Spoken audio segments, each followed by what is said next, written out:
In today's video, I am going to teach you how to create a table of contents in Excel. If you have ever opened a spreadsheet with many sheets, you may have noticed it can be difficult to find a specific section quickly. A table of contents can make navigation much easier, especially when your workbook has reports, tables, or charts spread across different sheets.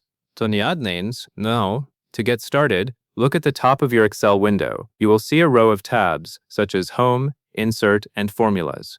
Click the View tab on the top ribbon. This tab is where you control how you look at your workbook, including tools that help you navigate between sheets. After you click the View tab, you will notice a group of options below it. In that area, find the Show group. Within the Show group, you will see a checkbox labeled Navigation. Go ahead and check the box for navigation.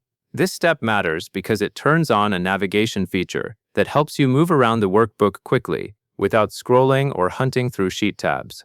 Once you enable navigation, Excel will open a navigation pane on the right side of the screen. Take a moment to look for that pane. It may appear immediately, or you might need to slightly adjust your window size so you can see it clearly.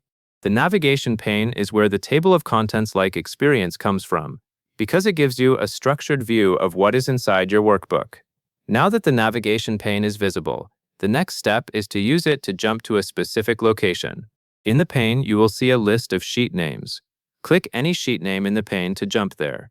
For example, if you want to go directly to a sheet that contains your summary or a specific dataset, you can select it here instead of clicking the Sheet tab at the bottom.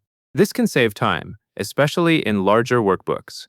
After you click a sheet name, Excel should move you to that sheet right away. This is a good moment to verify that navigation is working correctly for your workbook. If the sheet changes as expected, then you are successfully using the navigation pane to move between sections. Next, you will likely want to see more detailed items within the sheets.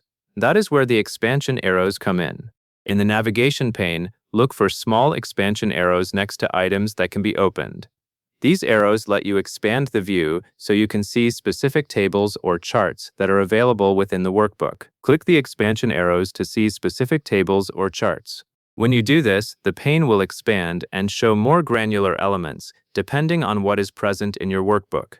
This step is useful because it helps you locate the exact table or chart you need without having to search visually across the sheet. As you expand items, take a quick look at what appears in the pane.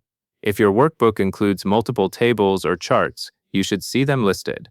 Once you can see those specific elements, you can select them to navigate directly to the place where they are located. This gives you a practical, interactive table of contents experience, even if your workbook did not originally include a manually designed contents page. When you are done exploring, you can continue using the navigation pane as needed while you work. You can jump between sheets, tables, and charts quickly, which makes editing and reviewing much more efficient. That covers everything you need to know, and that is all there is to it.